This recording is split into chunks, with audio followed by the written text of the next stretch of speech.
everyone today about standing out in a recruitment process.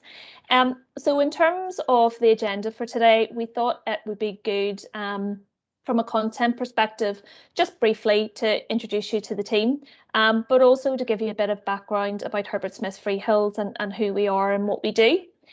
We'll then look at breaking it down into various different parts of the selection process. So between us, we will all be speaking today, so you'll not just have to listen to my voice.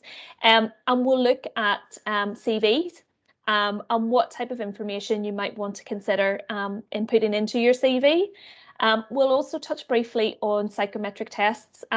Psychometric tests are used in a lot of graduate recruitment processes. So we thought we would just touch base on that and give you some top tips when faced with completing psychometric tests. And I suppose the core and probably the most time we'll spend on the session this afternoon will be around interviews. And Gemma will be leading that session. So we'll look at things like the types of interviews that you might be asked to take part in as part of a recruitment process, also in terms of how to prepare for that recruitment and interview process, as well as, maybe some top tips in terms of the types of questions you might find as well. And then there'll be the opportunity at the end. We'll throw open, an opportunity for everyone on the session this afternoon to actually ask us questions. But there will be some interactions and we'll be asking you to participate through the chat function as well throughout the session. So in terms of introduction, my name is Maeve Parkinson, as Karl kindly introduced at the beginning of the session, and I'm the recruitment and HR manager for Alt in the UK. So that includes our Belfast team, and we have a small team of technologists and e-discovery analysts in London, as well as a small corporate team as well. And my remit also includes, from a recruitment perspective, not only the UK, but EMEA. So that looks after our Johannesburg office as well. I've been with Herbert Smith Freehills for just over 2 years. And prior to that, I worked for one of the big four for 17 years. So my role in the big four was not only recruiting for that organisation, but I also did a lot of recruitment externally in the Northern Ireland market, both for public sector organisations and private sector. And the rest of the team will also do some brief introductions. And the reason why we wanted all to be on the call today is we all bring very different perspectives in terms of our career history to date. So I'll let Gemma and Rodney and Aoife introduce themselves. So Gemma, maybe over to you next. Thanks, Maeve. Good afternoon, everybody. I'm Gemma Simmons and I'm the HR advisor for our Alt Practice Group. Similar to Maeve, I've been with the firm for 2 years now, and I have a great team that I work alongside and get the opportunity to support some really great managers within the business. I primarily look after the teams who are based in our Belfast and London offices. And like Maeve says, in terms of my experience prior to joining HSF, I've worked in a HR capacity for a number of different organisations who work across a variety of different jurisdictions from a geographical perspective, and I've also supported organisations in a wide variety of sectors, so including financial services, private and third sectors. And I'll hand over to my colleague Rodney to do a quick introduction of himself. Okay, thank you, Gemma. Hello, everyone. So I'm Rodney. I'm the HR assistant with the Belfast office. I have been with the firm for 4 months. I was going to say 4 years, 4 months. So if anyone has recently, experience of our recruitment process, it's myself. So previous to this role, I was a store manager for Marks and Spencer for 13 years. And previous to that, I was the store manager for Next. So all in all, I have about 20 years recruitment experience. And that's, within the retail sector, so very customer focused, fast paced and commercial.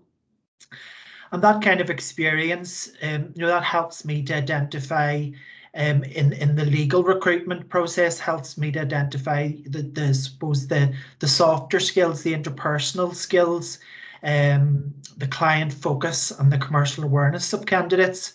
So there's certain things that we certainly value in the alt practice. And then I'll just pass you over to Aoife. Good afternoon, everybody. My name is Aoife Kennedy. I'm the recruitment assistant here at HSF. And just like Rodney, I'm a recent entrant into HSF. I'm starting in March. I'm also, like many of you, I'm a recent graduate, graduating with a degree in psychology in May 2020 in the midst of the pandemic. And so I completely understand the perspective and the needs of students and graduates in these COVID times. And my background includes being a placement year in a large commercial bank in the south. And so I was able to take that knowledge that I gained within my university experience and apply it here. I deal a lot with the legal analyst applications as well as our applications from the students. So if you're going to be applying to HSF in the coming months, you are likely to come across me. So I will hand you back over to Maeve. Great, thanks, Aoife. So sorry for having so many of us on the call today, but the reason why we wanted to showcase everyone within the team was because we come from very different backgrounds in terms of how we have gotten into HSF. So please feel free to, use the opportunity today to ask any questions, relating to recruitment processes, not only in the legal sector, but any of the other sectors mentioned today as well. In terms then of, I just think I have had a technical. In terms of HSF, so as you all know, we are a global law firm, and we are currently in 28 offices across 20 jurisdictions, and we have over 2,000 lawyers across those jurisdictions, and we also have quite a big team of business services professionals. So that includes HR, finance, IT, office operations, learning and development, supporting all of those lawyers across the world. In terms of the structure within HSF, so we have what are called 6 practice groups. So for many of you, you will be familiar with the 5 practice groups that are outlined in the slide that you can see. So we have finance, real estate and projects. We've competition, regulation and trade. We have our corporate team, our disputes resolution team, and our employment, pensions and incentives. And around all of those practice groups, we have the 6th practice group, which is ALT or Alternative Legal Services. And that's what the office in Belfast is predominantly there to do. We provide the alternative legal service to those other 5 practice groups. And currently we have hubs around the globe. So you'll see here that this is only our ALT global network. So this isn't our broader firm network, because as you know from the previous slide, we operate across 20 different locations. So at the moment we have obviously the biggest ALT hub would be in Belfast. And then that's followed by our presence in Australia. So we have teams in Perth, Melbourne, Brisbane and Sydney. And we also have teams then in Beijing, Shanghai, Johannesburg, and our most recent office opening was 2 years ago in New York. So you can see there that those hubs for ALT have been strategically placed around the globe. And the reason for that is you could be looking and working on a particular legal mandate. It might have, for example, originated in Australia, and the Australian team would be working on it while we sleep in the UK. Then when they are going to bed, then we have teams in Johannesburg and Belfast, London, possibly picking up that work. And then we also have our e-discovery and our technologists then sitting in London. So you can see that we have the opportunity to continually work and offer our client a seamless service, throughout 24 hours a day, 7 days a week, based on how we have strategically placed our hubs around the globe. So in terms, that's just a brief overview. If you have any questions relating to HSF or ALT in particular as a practice group, there is a vast amount of information out there in the public domain.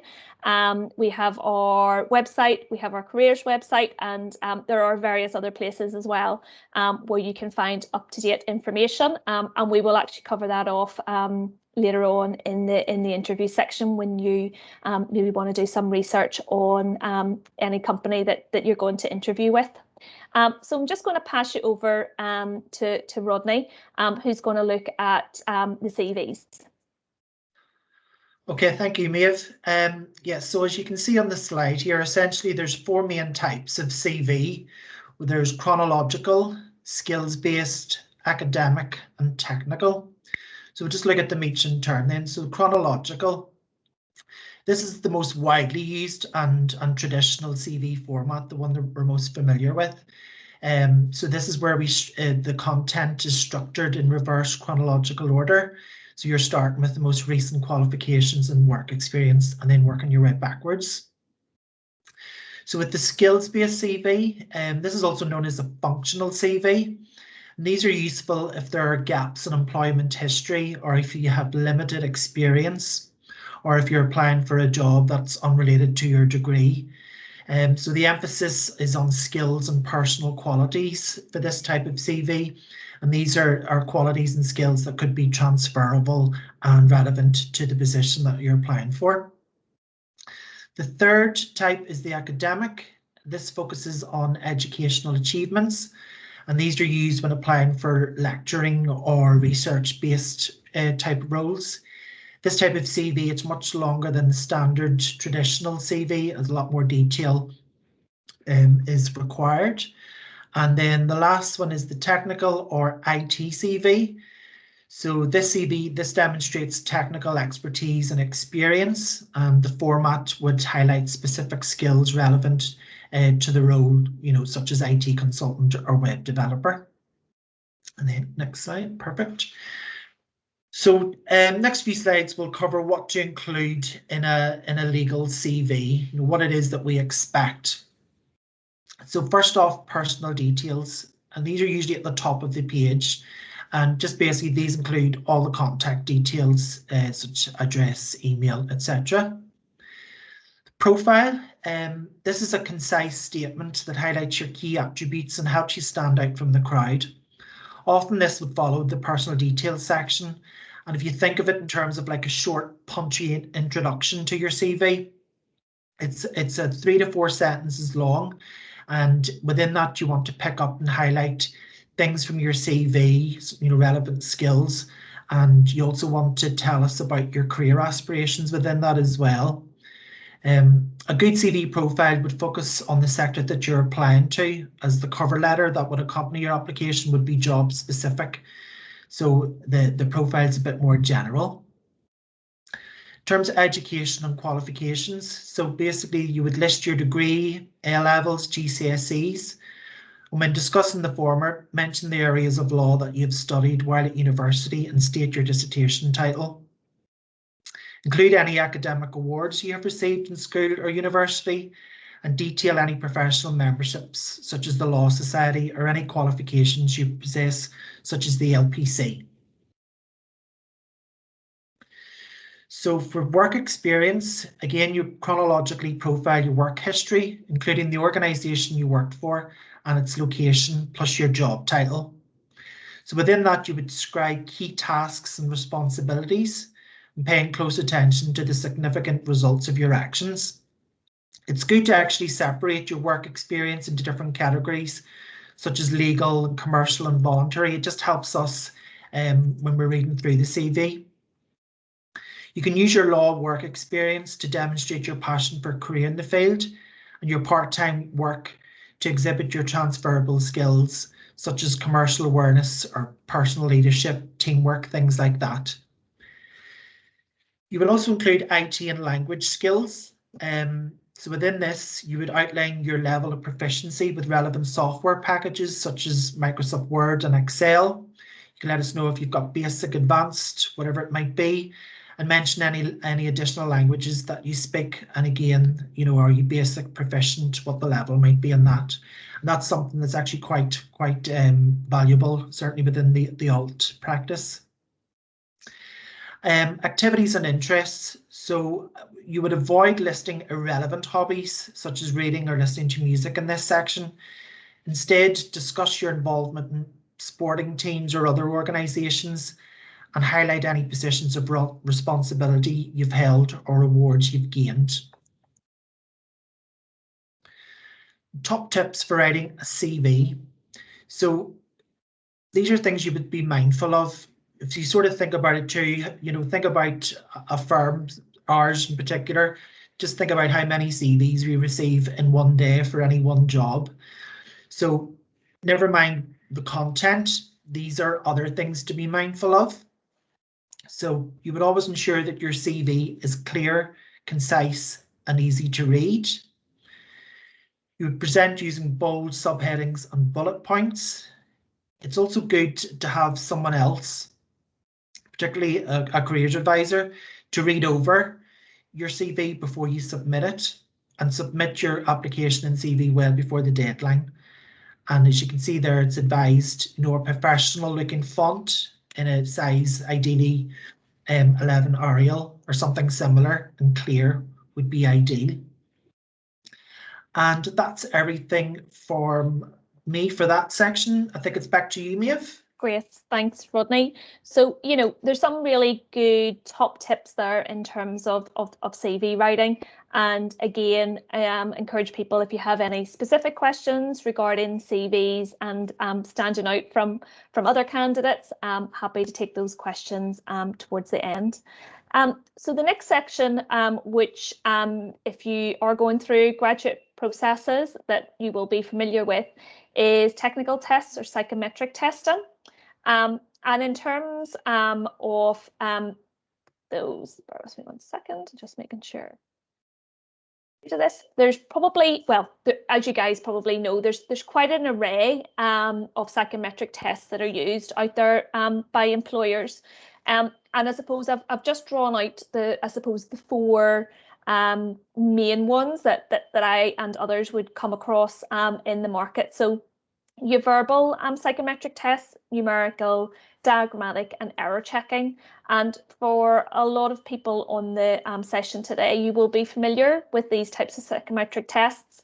And obviously, a lot of them are done online. And now with COVID, all of them have been put online. So again, they would be sent out by your potential future employer for you to complete online. And there are typically specific times that you're going to be asked to go in and complete those psychometric tests.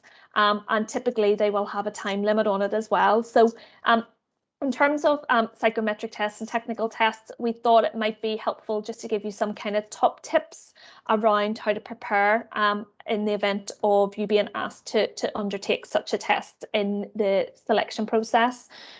So tip one would be to practice. The more you can become familiar with the approach that's being asked of you, and maybe even the types of questions or the time limits that you're being asked to take the test within.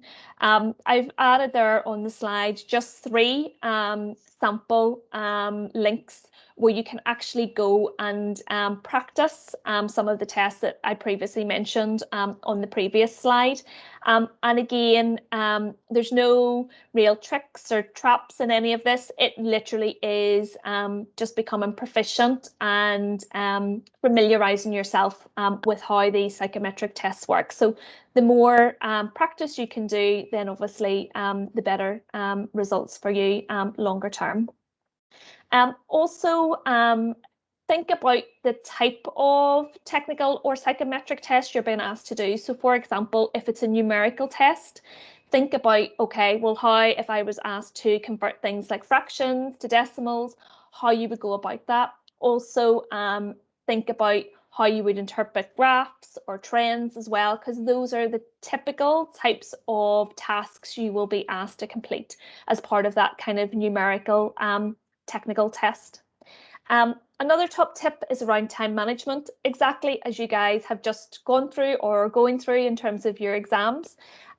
Make sure that you are aware of the time limit for the technical test, if there is one, and think about as well how many questions are in the technical or the psychometric test, because you can roughly then work out how much time you should be spending on each question. And then it also gives you the opportunity, if there is time at the end, to go back and double check your responses. Also, it's good to know if you are going to be assessed on accuracy. So sometimes psychometric or technical tests are actually assessed on how many questions you get right rather than speed. So again, take that into consideration when you're planning out how you're going to approach the technical test. So I would kind of say to you, work quickly but accurately through the technical test. Another top tip is check the information that's given to you. And what I mean by that is you will typically, if you're doing it online, you'll be given instructions, written instructions on how to approach the test. If you do, over the course of the next while, be invited into an employer to sit a technical test, that will be usually administered verbally to you. So if you're not sure about the instructions that are being given to you, ask questions at the outset, because usually once a technical test begins, the facilitator isn't able to answer any questions during the actual assessment itself. I would also advise you to double check your answers before moving on. So make sure, if it is things like multiple choice, that you are clicking the right box. You'd be surprised how many times over my career I have seen people and literally they have chosen the wrong response to the question, or they've ticked the wrong box. So double check that the responses you've provided are correct in terms of before you move on.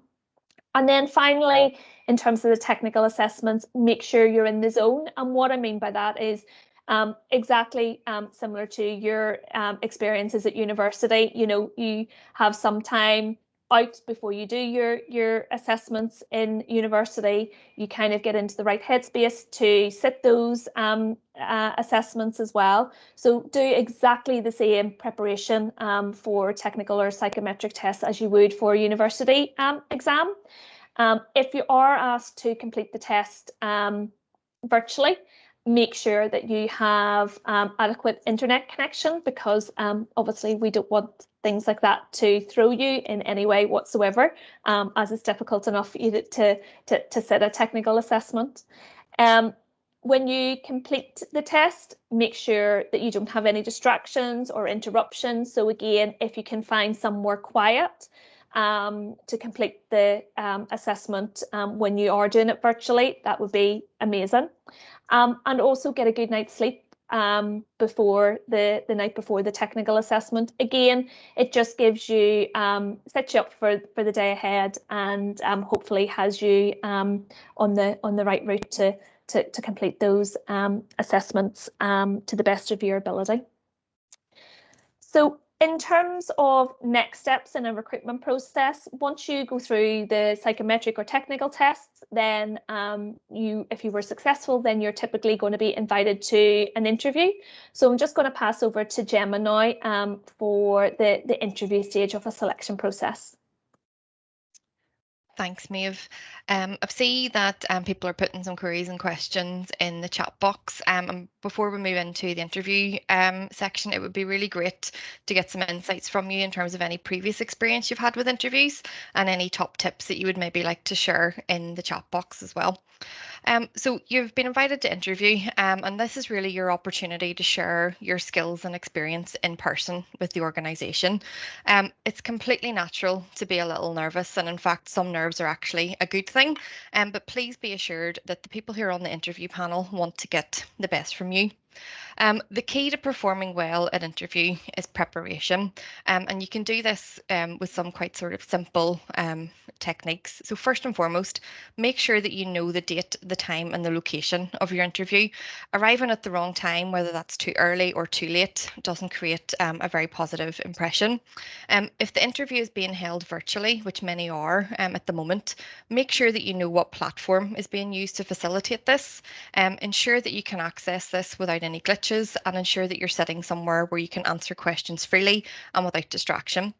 If the interviews are being held sort of face to face, plan your journey, maybe map that out, check out Google Maps so that you know the route that you're going to take, and leave enough time for sort of any traffic jams or unexpected disruptions at the other end.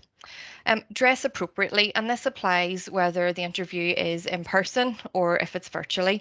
It's perfectly okay to ask the recruiter what the dress code will be, but if you're in doubt, I would always suggest that you are on the side of dressing that bit more formally for the interview. Research. This is crucial, and we'll talk about this in a little bit more detail on the next slide. But really, by research, what we mean is research the organisation, the role you're applying for, the type of interview or assessment that you're attending, your own CV and experience, and the sector that the organisation operates within. Try and think about what are the key trends and challenges for that particular sector. And we'll look at that in a bit more detail on the next slide.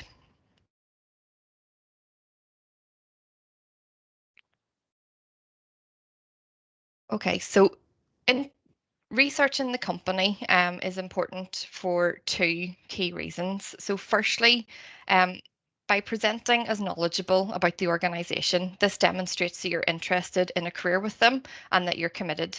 It's also really important that you understand the culture of the organisation and that you can identify at an early stage if the organisation will be a fit for you both personally and professionally. In most interviews, there will be a question that asks what you know about the organisation. These are easy marks, which are often lost due to no or very poor research.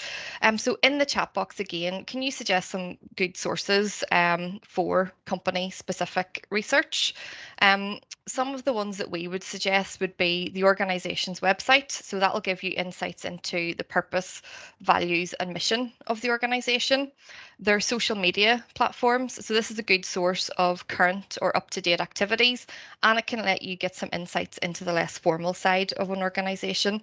Another good source as well are industry journals or papers. So again, this will give you some insights into the organisation's focus, anything that they're maybe particularly involved with at the moment. But it also will give you a sense of the esteem with which they're held in their particular sector. Researching the job description. So knowing the job description is key to your preparations and ultimately to your performance at interview. It's really important that you review the core responsibilities and identify the skills that you have which relate to those. Have you undertaken any of those core responsibilities before? And actually, quite importantly, are they something that interests you?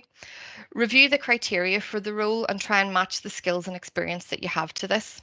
If there are competencies listed for the role, study these and prepare one or two examples for each competency. Again, knowing your CV, it's really important that you know this inside and out. Be prepared for interviewers to ask you about a particular period on your CV. So for example, a course of study that you've undertaken and how that might align with your future career plans.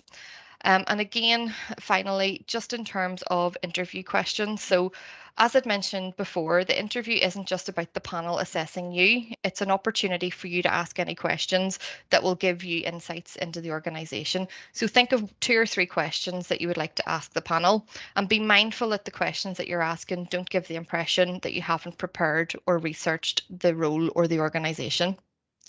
So we'll just move on to some interview practice. So most interviews that you're likely to encounter will be competency-based or have a competency-based element to them. In this type of interview, what the panel really want to know is what you did and the impact that your actions had within a particular scenario. When considering your examples and preparing your examples for these types of interviews, we would suggest that you use the STAR model.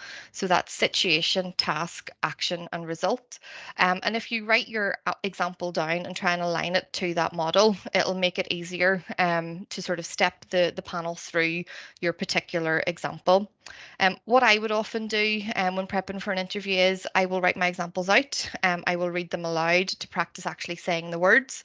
And that's something that I find helps my recall in an interview situation. If you can, try and practice with somebody, whether that's a friend or a family member, and get them to ask you some potentially quite challenging questions so that you can prepare how you would respond to them on the interview day. So as we'd mentioned, most of the interviews that you're likely to encounter will have some competency-based element to them. And on the slide, we've outlined some examples of competency questions that you might encounter in your recruitment journey. And it'd be useful for you to maybe have a think about how you might answer those, or how you might start to think about answering some of those questions. And just moving on to the next slide, as we've mentioned before, typically there will be time towards the end of the interview for you to ask questions of the panel.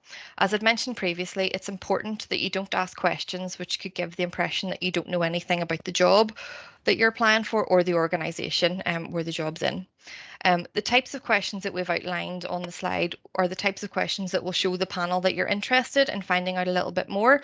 And some of the questions as well will help you get the panel's perspective on life at the organisation.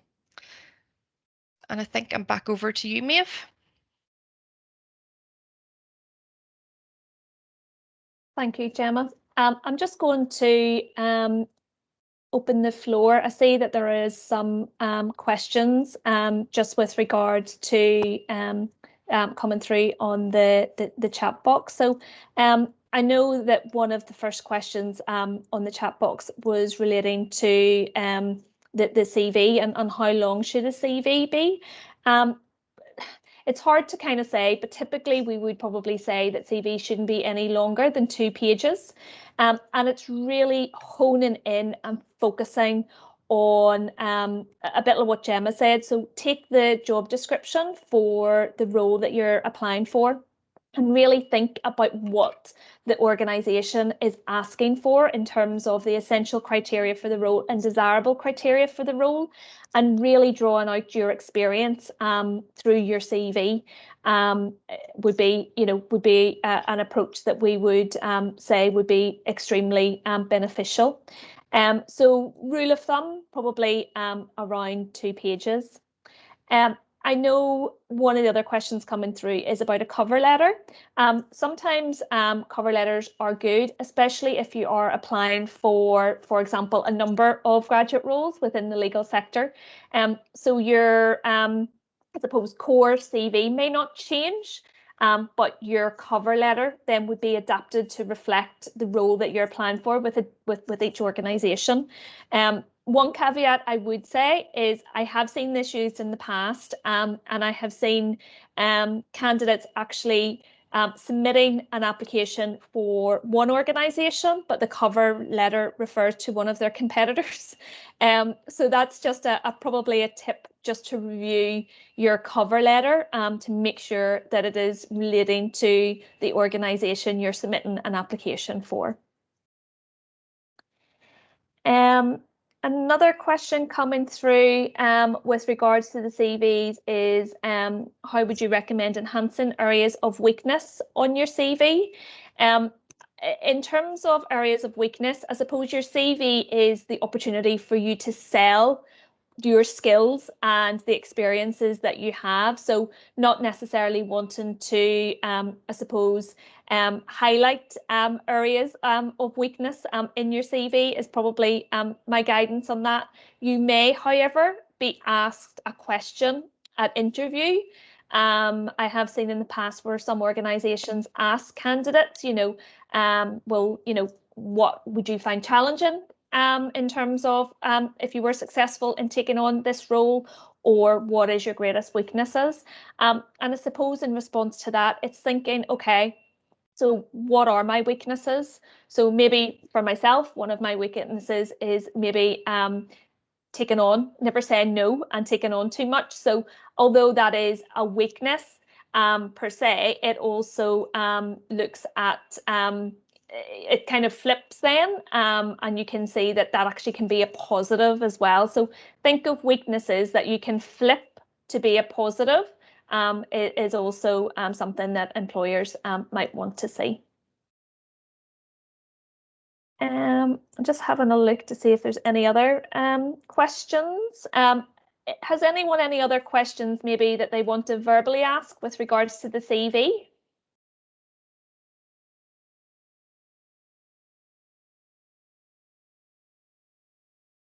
No. Okay.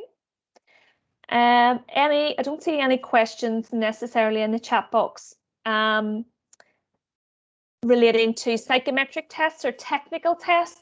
Any questions anyone would like to ask specifically to that element of the recruitment process?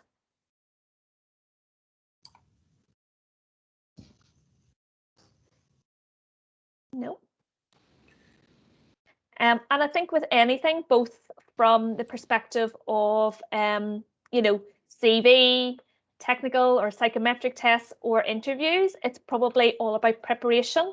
So the more that you can prepare and the time and effort you put into it, obviously the more beneficial the outcome will be for you. Moving on maybe to the, oh, sorry, there's another one just come in for CVs. So what would you say are the key differences to keep in mind when producing a CV for a legal position or law-related work experience as opposed to a part-time job?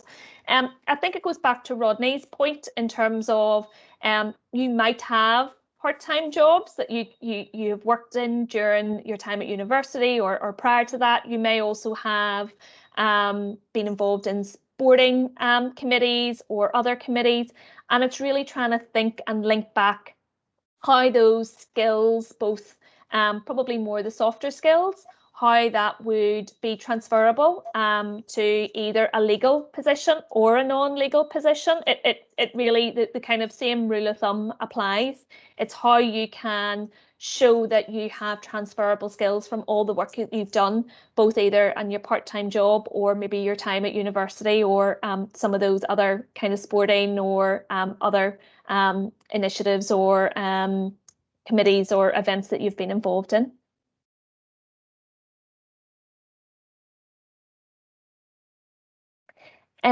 Good question. What should be included in a cover letter? Gemma, Rodney, I don't know whether you want to maybe jump in here as well, but in terms of a cover letter, I'm always looking to see what has interested or piqued someone's interest in the opportunity. So kind of what your motivation is in applying for a role.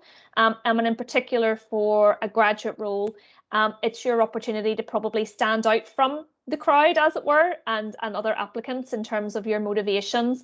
And you can also, you know, maybe talk there about the firm's values or what interests you about the organisation.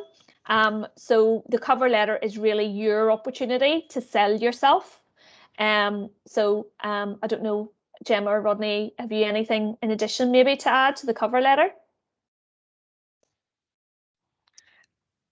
I think those would probably be the main things that I would be looking for in a cover letter. I suppose as well in the cover letter, it's your chance to, as well as sell yourself, but it's also your chance to illustrate your interest potentially in the firm, as Maeve says, in terms of, you know, putting in their values, maybe saying something like, you know, some of those values really resonate with me from a personal perspective, but it's also a good opportunity for you to put across the fact that you're looking for a career rather than a job necessarily, and that it is an organization that you are genuinely interested in.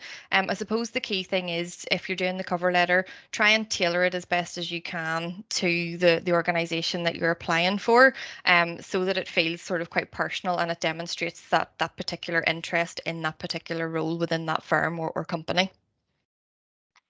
Thanks, Gemma. Another question, would it be fair to say a CV is a live working document and should be specific to the role? Yes, absolutely. You know, from one day to the next, you could have a life experience or something could happen that actually would be really of interest to a potential employer. So make sure, you know, that you're continually to look at your CV and updating it. I think everybody in this call, it would resonate that we would often see CVs coming to us, and actually you look at, you know, maybe a current even part-time job, and actually the individual has now maybe left that employer and has been working for someone else for a period of time. So it's really important to keep that up to date and absolutely live. And if you do have a standard kind of CV, review it and maybe tweak it or update it to reflect a particular role that you're applying for as well. I see there's quite a lot of questions on the interview side, so maybe if we have no further questions on the CV or psychometric or technical tests, we'll maybe move on to the interview. Karl, I see you have your hand up. Sorry, Maeve. Yeah, just a quick one there. There was a question just by Esther there had asked, is it useful to include reference to attending events like this one or attending other sort of law-related industry events on your CV or cover letter, or how would that help? Yeah, I think that's absolutely a brilliant idea, and especially for graduates, because again, it's to Gemma's point, you know, you're demonstrating that you have an active interest in, you know, securing a role within either law or a different industry. So again, it's showing your passion for that particular industry. So again, yes, absolutely. A prime example of where to put that would be on your cover letter or within your CV in terms of your interests as well. Thank you, Maeve. Yeah. Okay. Are you happy to move on maybe to some of the questions around the interview process? And if I'm scrolling through here, so if I do miss anyone, please just flag to me. So in terms of the interview, I know there's a lot there with regards to, you know, how to prepare. And as Gemma said, you know, I and Gemma and Rodney and Aoife, you know, we've all been through interviews. We've been on both sides of the table, so to speak. And what I would say is it really does come down to preparation. So the more you're prepared and the more examples that you can draw from, the easier it is for you then to flex your responses to potential questions the panel might throw at you. So it really is about thinking about how your experience, whether that be at university or outside of university, how that relates to the criteria and the competencies for the role. I know some people have also asked questions regarding, you know, you're struggling to get experience, and I am completely aware of the difficulties that many of you are facing in terms of securing, you know, even work experience. I think we are not the only organisation and not the only sector, but, you know, after the pandemic hit, a lot of organisations went into kind of lockdown mode as such, and a lot of them had recruitment freezes, so they weren't even recruiting this time last year. So they all had to look internally in terms of how they could deliver, you know, sessions such as, you know, summer internships and that type of thing. So I know for a lot of you, all those opportunities fell away last year. And for many this year, those experiences don't necessarily are out there, again, because a lot of organisations like ourselves are still working virtually. So we can't necessarily have people pop into the office, you know, for a week or 2 weeks work experience because we're not physically there. What I would say is there are a lot of opportunities out there in the community. So, for example, there are a lot of charities at the moment, as we all know from the pandemic, that are really struggling with funding, but also it might be an opportunity for graduates or future graduates to actually then, you know, put some of that volunteering spirit to good effect, because again, it's thinking back to what are the transferable skills that you possibly could do and get from volunteering for charities. There's also a lot of opportunities online. So a lot of organisations currently mightn't be able to offer, you know, placements, but a lot of them are offering maybe like insight days or insight sessions, so a bit like this today. So again, keep in contact with Queen's and also keep an eye out on different organisations' social media channels, because a lot of them are advertising opportunities to kind of get that exposure in front of you know, employees to have these types of discussions. Gemma, do you see any other questions there that you might want to pick up?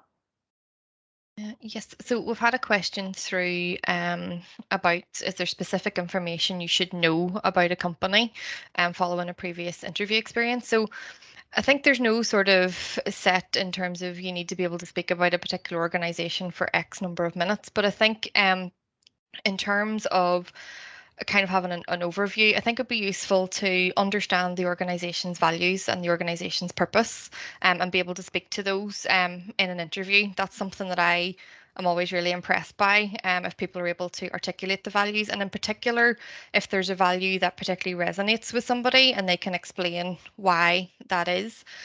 It's also useful as well just to have a sense of anything that there may be doing, or they're taking the lead on from an industry perspective as well. So again, you would get that information from the organization's website, but also probably through the likes of social media.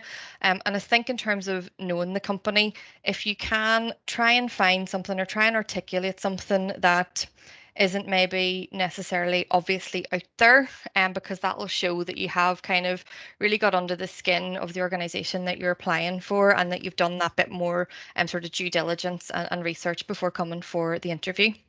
Thanks, Gemma. And just to add to Gemma's points there, you know, I was involved in an interview not that long ago, and the graduate actually came linked why they were interested in HSF back to the values.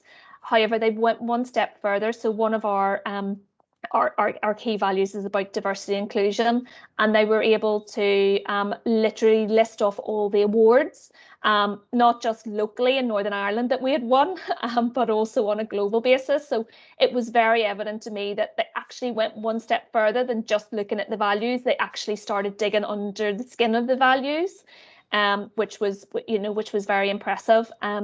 Also, what I would say from an insight perspective, from a law sector, there's a lot of, I suppose, professional press. And just even take recently our director of disputes, and our director, she also has the title of US and EMEA, and Lynn Harris, and also one of our heads of, recently did an article in The Lawyer, and it quite clearly sets out ALT, where it started from 10 years ago in Belfast, and where it is now, and how it has grown to, you know, nearly a £50 million business in its own right. And being able to actually articulate that in an interview would really set you, you know, apart from someone just going onto the website and picking up maybe some of our, you know, generic content. It just shows that you have a passion and that you have done your research.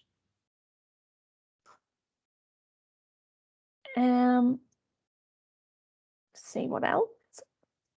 So I know a couple of other people have said that obviously during the interview process that you might struggle with eye contact, or, you know, how do you maybe express yourself. So all of our interviewers, what we would also say is, you know, obviously people have different ways of expressing themselves. So in advance of an interview, you will always be asked, you know, are there any adjustments or anything that we need to be aware of? Because we do know that, you know, people do have neurodiverse symptoms, and that, you know, interviews are not a pleasant place for anyone. However, you know, that might be looking at reasonable adjustments. So again, if there are things that you might have in place from a university perspective, whether that be extra time or just some kind of support mechanism, then let us know in advance of the interview or any kind of assessment, because unless we know, we can't support or put any of those mechanisms around you.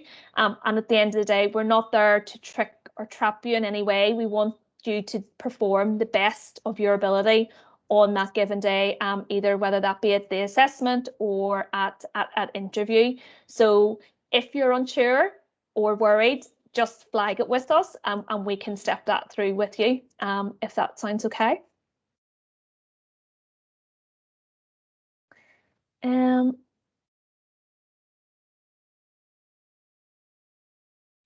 What are your tips for adapting to the interviewer's personality?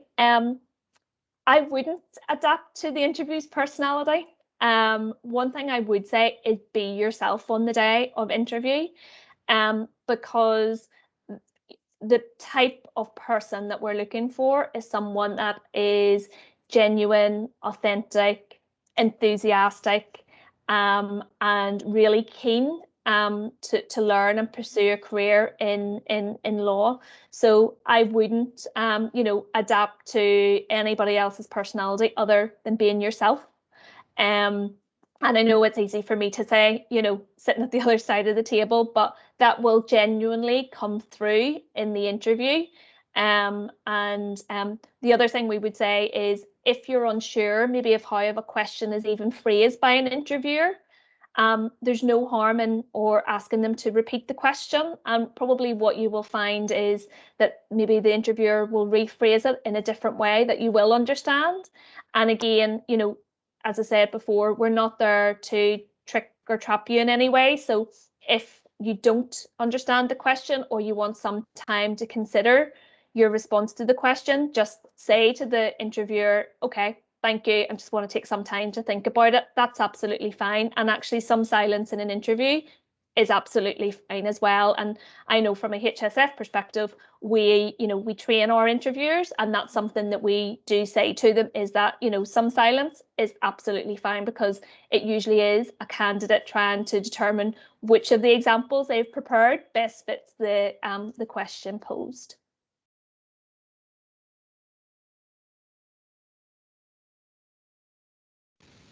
Okay.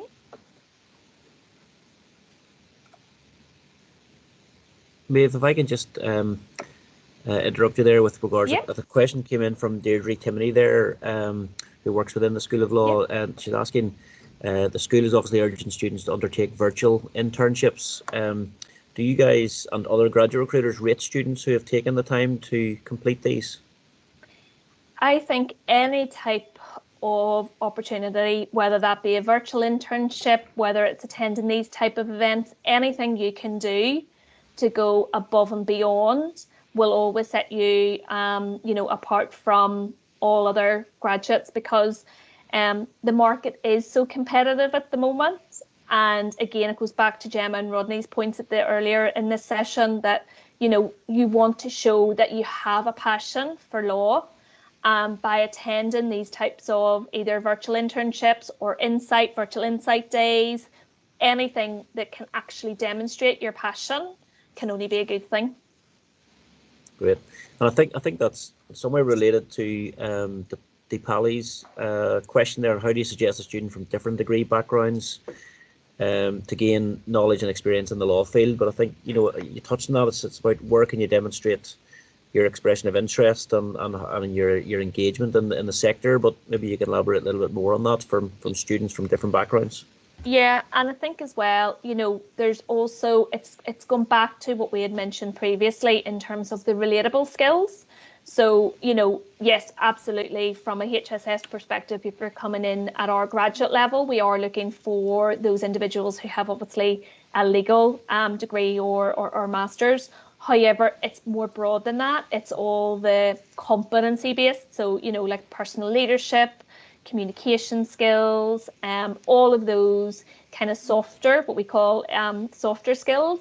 It's thinking about, okay, well, what other ways can I demonstrate that I actually do have those, even though I don't necessarily, have previous experience of, I don't know, internships, like physical internships.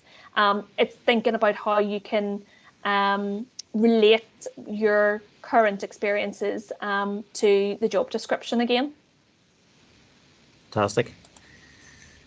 Well, I think at this juncture, if I can interrupt, if there's anything else in terms of other questions, we'd be quite happy to pick them up. If you want to input them into the chat, and we'll liaise with the panel thereafter. I'm conscious of the time, with a couple of minutes left, and I want to just invite Terry in just for some final words, and also an expression of thanks to our panel. Thank you very much, Maeve, Gemma, Rodney, and Aoife. Terry? Okay, and yes, just from Careers, Employability and Skills at Queen's, and from the careers advisors and consultants, just like to thank Maeve, Aoife, Rodney, and Gemma from Herbert Smith Freehills for coming along today.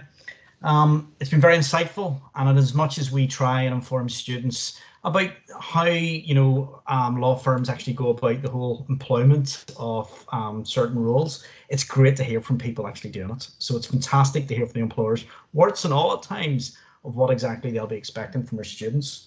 If there's a couple of things I would take away from this, is that, folks, remember, it's practice, practice, practice when it comes to psychometric testing. So use the websites, start engaging with them. It may cost you a few pounds to get practice test papers, but certainly it's money well spent. It's also preparation for the interview. So do the research on the company. This is a message we've been hearing quite a bit in relation to what we're hearing today. And also, from my perspective, is attention to detail. Look at those CVs, make sure they're up to date. Make sure they're specific towards the role that you're going to be applying for. Make sure that we all know the differences in all the CVs, be it a resume or a CV. And, stick to your values. Put down what you really want to tell the person in your CV and your application. Don't over elaborate, don't expand the truth. Be honest, because this will be tasked, and this will be asked, at the actual interview itself. So just on that, I'd like to say thank you, and I'm sure our students here got quite a bit out of this experience.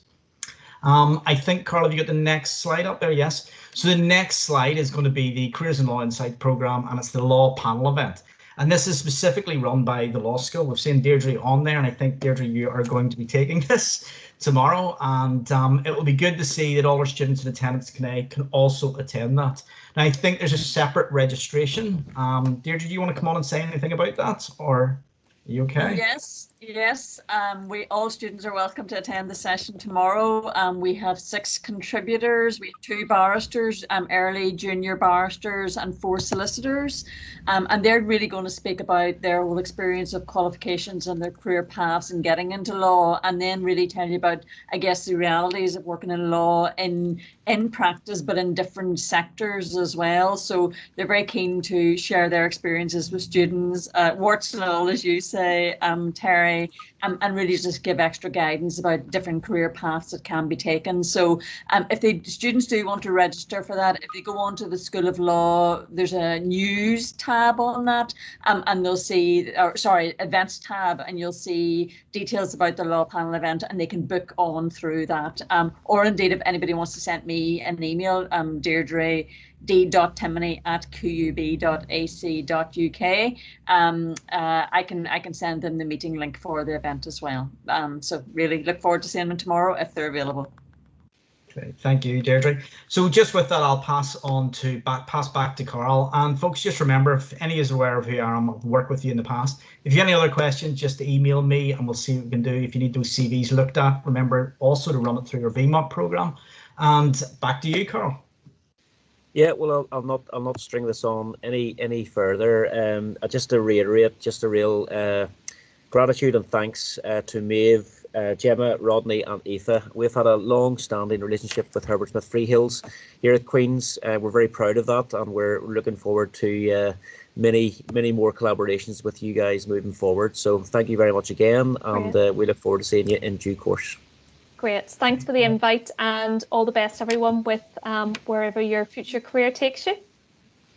Thank you. Perfect. Take care. Bye. Thanks, everybody. guys. Take care. Bye. Thank you. Bye. Thank you very much.